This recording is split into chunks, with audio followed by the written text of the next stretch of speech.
Welcome to the Fempire podcast for women building empires where your health, relationships, and wealth rise together. Here we focus on what moves the needle the most. I am your host, Jessica Joy. Let's sharpen the axe and dive in. Today we're talking about your nervous system and how it can be a hidden bottleneck in creating the results that you want in your life, whether that's with your health or your business or in your relationships.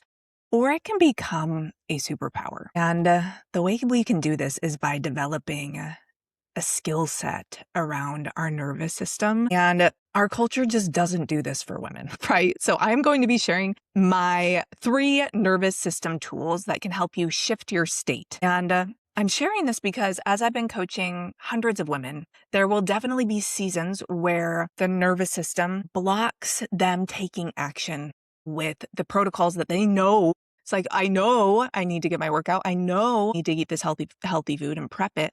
But their nervous system becomes activated and they're in more of a fight, flight, freeze, or fawn response. And when that happens, you'll start thinking things like, this is too much right now. I can't do this right now. Or, your brain will go into all these ways as to keep you safe. That's what our nervous system is for. It's to keep us safe. As we know, there's a big difference between surviving and thriving. And so if we aren't able to come to more of a neutral place and get the mental clarity that it's like, hey, I have a lot going on and here's where I could fit in that workout. I need to set boundaries so that I have space to recharge and have more energy to do the food prep, for example. Okay.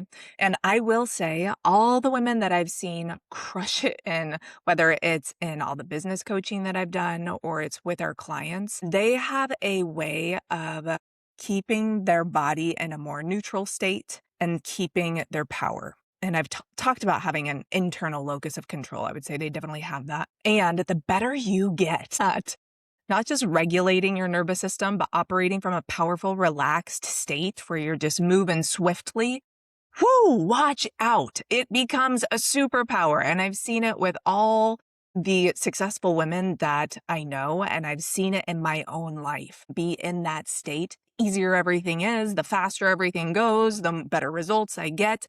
And then, of course, your body responds better because when you're in a more relaxed state, your hormonal balance is going to be better. Cortisol is going to be down. You're going to be thinking more clearly. You're just going to be enjoying your life more. You're going to have more energy to focus on the things that will move the needle in your body and your business, etc. Okay, so I'm so excited to share these tools. And I will be honest, I want to share a quick story and then I will give you 3 specific tools around this.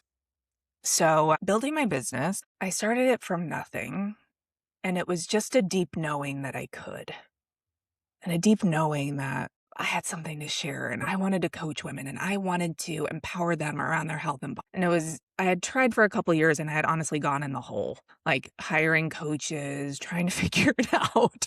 In the end, I ended up paying money.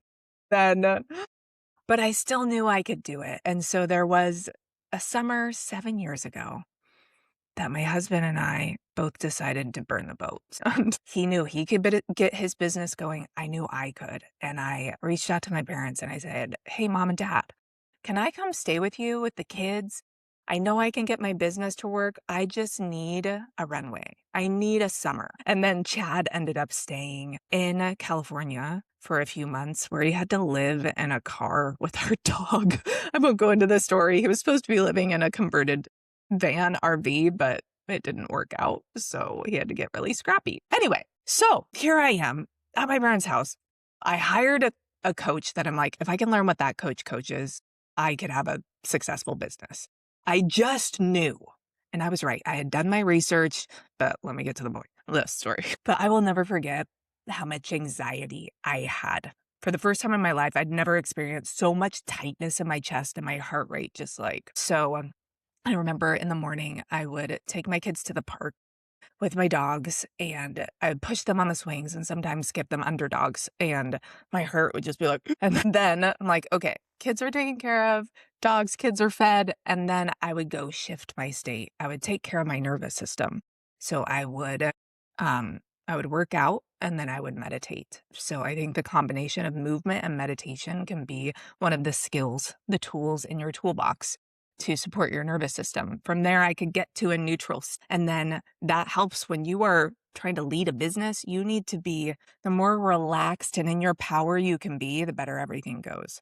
So that's how I would do it. Now, ultimately, by the afternoon, evening, it would come back. I kind of repeat the cycle. But since then, I have expanded my capacity, grown so much, gotten so much better at these tools that, well, first I got the business off the ground. It took 5 months. It didn't take a summer. Thankfully, my parents let us stay there. But once it took off. And it was, it supported our family and it worked. And then from there, I didn't have anxiety. It would pop up here and there, but it certainly wasn't like it was. And I really attribute a lot of the tools that I'm sharing with you. And so in a way, if I didn't have those tools, I wouldn't have been able to build the business. I would have been too tense and too anxious to focus well enough to make good content. It wouldn't have worked. So your nervous system, that's how it can be a bottleneck, So excited to share these tools because I know women are deeply powerful and we're a little bit more in tune with emotions. I'm not going to blanket statement that, but we need more tools. I would say it's really important, imperative that we have tools around our emotions. Men need them too. What am I saying? All right. So tool number 1, these are more around shifting your state. Let's keep the first one very simple. It's getting into more regulation through breath and presence. So super simple. You can use this anytime that you need to get a little bit more relaxed. Do an extended exhale. So inhale for 1, exhale longer than you did your inhale. So maybe for 2. If counting helps, count. But if not, it's just make your exhales longer and then get present. This can help to look around the room. Be like, oh, I see a mirror. I see a desk. We want to reduce stimulation. We're just focusing on one thing at a time. And then with these extended exhales, it helps you tap into your sympathetic nervous system, the rest and digest nervous system. Okay. So that alone can help calm the things. And then I find that a little bit of intuitive movement can really help I see it almost as energetic steam in a kettle. It's like we need to release some of the steam of it. And so doing some intuitive movement, whatever you feel like you need to do, can be so recalibrating, So sometimes I'll go to the side of my house and I'll just move, or I'll get on my walking pad and I'll just let my body move how it needs to move. And then from there, I'm in a more neutral place, and that comes to tool number 2. But even throughout the day, if let's say you need to get to work, you don't have time to go move your body, then do the extended exhales. And then number 2 is shifting the thoughts that are contributing to the activation. This is one of my favorites. So we want to ask ourselves, am I reacting to an idea, or am I responding to what is actually true? Have I created a story or narrative or created a meaning around something that is creating, maybe it's frustration or anxiety or fear or stress, versus what is actually true?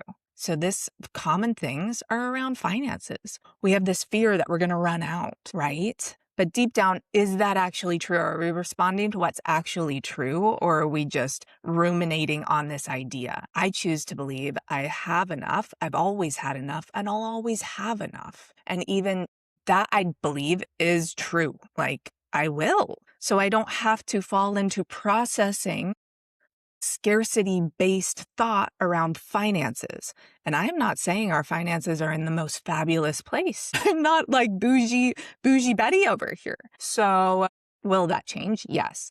But ultimately, I have to be very intentional with our finances right now, and that is okay. I'm not going to allow it to stress me out by creating a narrative that, what if we run out? But our brains just can go there. We're like, I'm going to live in a van down by the river. The world's just going nuts right now.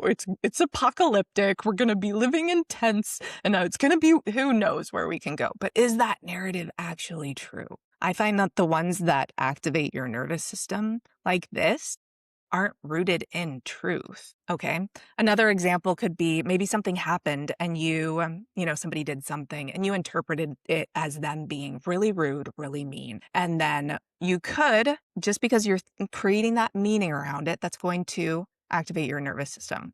And maybe you start, our brain just loves to focus on things that are bothering us. And we have a negativity bias. So this is where we get to practice being the observer. Am I responding to what is actually true? I love that question. What is actually true?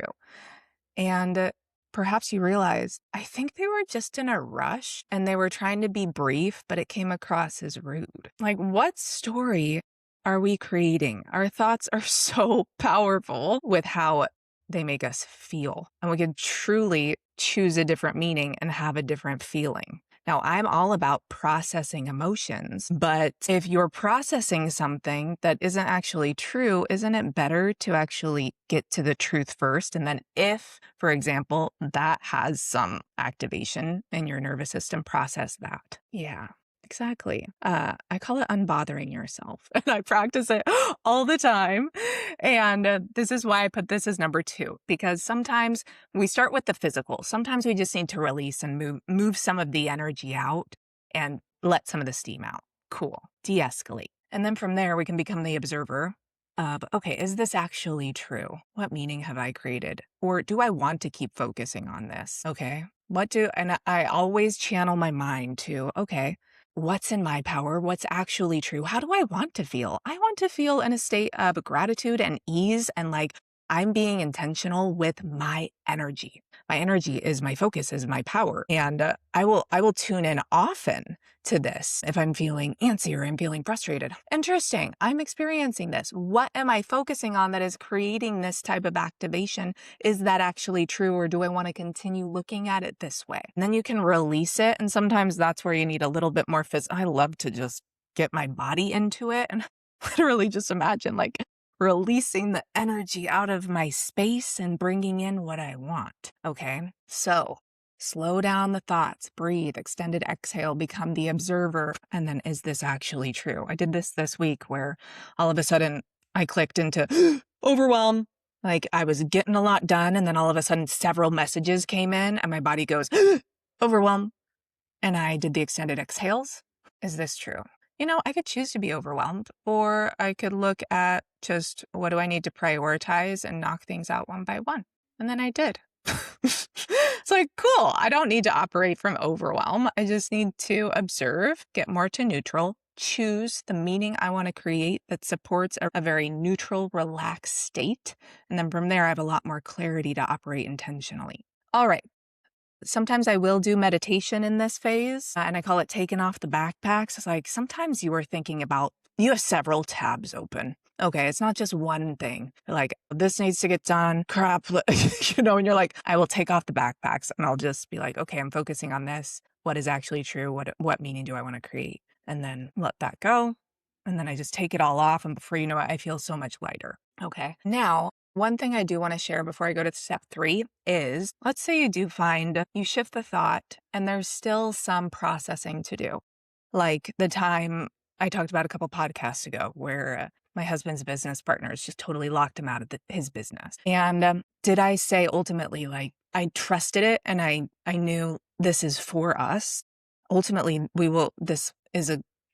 they were meant to not work together anymore. And there was still a part of me that was sad that people can have such low integrity.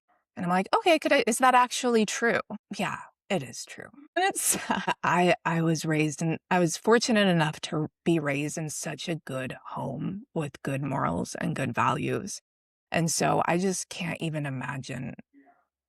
It baffles me how dishonest people are and out of integrity people are all the time. It's sad. And so that was true. And I let myself feel the sadness I remember I was just letting myself feel it in bed for 5 to 10 minutes. I just let myself feel sad about it. And that felt really good. And then from there, it didn't feel like I had to hold that anymore. I feel like so many people need to I call it an emotional dump because our culture doesn't really teach us what to do with emotions, besides maybe label them. But we have so much power over them. And ultimately, so what people do is distract. Let's doom scroll. Oh, let's eat this food. Oh, let's take this substance to shift my state. Oh, let's avoid and just watch a movie. Okay, what if you all it takes is literally giving yourself 5 to 10 minutes? Okay, let's see. Am I responding to what's true? Okay, what is actually true? Is there some processing I need to do around this? And letting yourself feel that. And this can go deep into more of a trauma level and processing things that happened years ago. Okay, that's a whole nother podcast, but it is so important that we're just not holding on to all this emotion that we've never allowed ourselves to feel. I think we're scared to let ourselves feel it. What if I get stuck in that emotion? No, it will move through you. I love the word itself. Emotion. Emotion needs to move. Okay. And I love, I've gotten so good at this that I can just tell, okay, I need to have a cry. 5, 10 minutes. 10 is long, but occasionally on the extremes, all good. It's out. It's released. I'm not holding it. And in all honesty, I believe so much disease is caused because so many people have not allowed themselves to process emotions and they're holding so much in their body. Okay. So I will always say the baseline of your success and health and healing is your operating system. And then from there, that leads to hormones, metabolism, gut, and then the right strategies to transform your body. The operating system is at the foundation. It's contributing to all your results. Okay, so processing the emotions, if it is true, and giving yourself space to process that is such a gift. All right, now let's go to the third one. Meditation. Oh no, third one. Movement and exercise. Okay, I'm going to give one example here of using a walking pad to shift your nervous system, get to neutral, and then turn up your power, your belief, your energy, your vibration. Okay, we've talked a lot about coming to neutral, which is great and is very popular right now. Regulate the nervous system. It's important. It's so important. But I don't know about you. I'm not the type who's like, oh, let's get to neutral. I'm the type who's like, okay, let's get to neutral and then let's turn it up. When I am connected to the deepest part of my power, I am unstoppable. I am a force. I literally feel like I'm an atomic bomb of joy. I have that much power and energy, and I just want to have it ripple into the whole planet. So I use workouts to dial up the power. But it's not coming from, when I say power, it's not like I'm like jumping up and down. I could, but again, it's more of that relaxed power, relaxed and a deep knowing. And like there's no limiting belief in any of my cells. It's just like, let's go. I am powerful and there's nothing that's stopping me. So let's use movement to tap into this. So on the walking pad, and I'm hosting something that I call nervous system training walks. And this is what we're going to be doing. I'm doing 3 sessions the next 3 Saturdays, 30-minute session where we're going to do this together because I do want to walk you through it. And then you can be practicing this for yourself. But ultimately, you meet yourself where you're at on your walking pad. I don't care if you're tired, if you're in your head, if you're stressed, if you're sad, if you're like feeling pretty good, but you want to feel great. Meet yourself where you're at. We're going to be walking. I'm going to guide you through it. There's going to be music. And that is where the allow part is so important. Okay? Allowing. Oh my gosh, I'm experiencing sadness. I'm just going to walk and like let my body kind of process through some of that. Okay, we're going to give ourselves a warm up and then 5 minutes to do that. Then we're going to get to more neutral. And then from there, we're going to use your body and getting out of your head to channel more power and to get your energy up. Okay. So the key to doing this is getting out of your head. We are so good at thinking and planning and pondering the past and the future. No, drop it. We're going into the body. We're using music and you're going to let your body lead any type of intuitive movement while you're on the walking pad, and everybody gets to do this differently. You will be safe, whatever you need to do to feel safe, do that. But what this does is you're going to start releasing more positive brain chemicals because you have the walking pad going. And then from there, you're getting into the body, feeling things out, and like as you amplify the movements in your body, and meet an edge, you'll release even more dopamine. And then from there, you start to realize you're operating less from limitation and the mind and all the fuzziness, and you're operating from like a deeper knowing, a deeper power. And then you just amplify that up. So after another 10 minutes on the walking pad, hello, then you get familiar with what it feels like to be relaxed. Your body's so relaxed after these because you've been so intuitive in your movements and you've cleared all the chatter out of your head and you've tuned into a deeper power within you, amplified the vibrational state that you're in, and then go do your thing. And after it, it's a great time to get a lot of clarity and downloads of like, I know what I need to do. Let's go do that. Yes. So you're operating from a higher frequency, a deeper belief, and a relaxed, powerful state. And then you become more familiar with that feeling. So now when I go on the walking pad, I can shift so much faster. Or even sometimes if I'm at my desk and I think about my walking pad session, I'm like, oh my gosh, I'm operating like a weird turtle right now. I'm like, this is so hard. I'm like, what am I doing? Like, where is my state? And I'll shake it out. And I'm like, okay, remember how you are at the end of your walking pad session?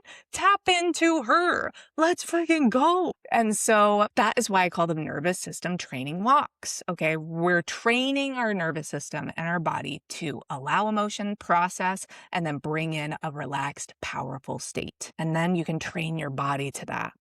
I remember it used to take me so long to shift my state, and I've just gotten better and better at it, and I want to teach more women this. So if you want to join us, we start this Saturday, May 9th, and then we're doing one May 16th and May 23rd. So you're welcome to come to all. You're welcome to come to one if you can make it.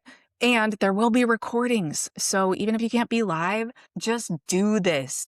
Do this. Give yourself the space. And if you don't have a walking pad, I will be queuing. My first gig in my fitness career was group fitness instructing 13 years ago. That's how I started in it. And fitness blogging. So it's like taking me back to the OG days, but creating my own modality and format. I mean, who else is doing this? Nobody. It's like, I always am asking myself, how can I use my gifts to help women become the most powerful versions of themselves, mind, body, soul, and elevate all aspects of their life, health, wealth, and relationships? That is my deep mission. And I am not the health coach who thinks, well, let's have you be a robot and follow your nutrition and workouts when your mind and soul is disconnected, right? Or just we're not tapping into that powerful part of you. Okay, that's not like, we want you feeling alive and radiant and strong and in your power, along with having the results you want in your body. Okay, so it's fulfilling the mission. Sister, get your butt in here. You can find me on Instagram at its.jessicajoy. And then just say walks. DM me walks. I will know what you mean. I will send you the link. You can sign up. I have added the sign up link in my bio. But if for some reason it's not there, then you're seeing this a long while later. All good. Just DM me walks. And then if you know you want more support with your health and body transformation, that's what we do. We help women get the weight off once and for all, get strong, and do it on a mind, body, soul level. Not just surface level weight loss that doesn't last. So you can always DM me coaching if you want to talk about that. And love you. I'm so excited. And you can start using any of these today. Okay, this is a skill set that will make you the unstoppable version of yourself in your life. And if you had any takeaways, I would love to see you on Instagram, again, at its.jessicajoy. Have an amazing day for an epic human like you. Mwah! Love you, and see you on the next one.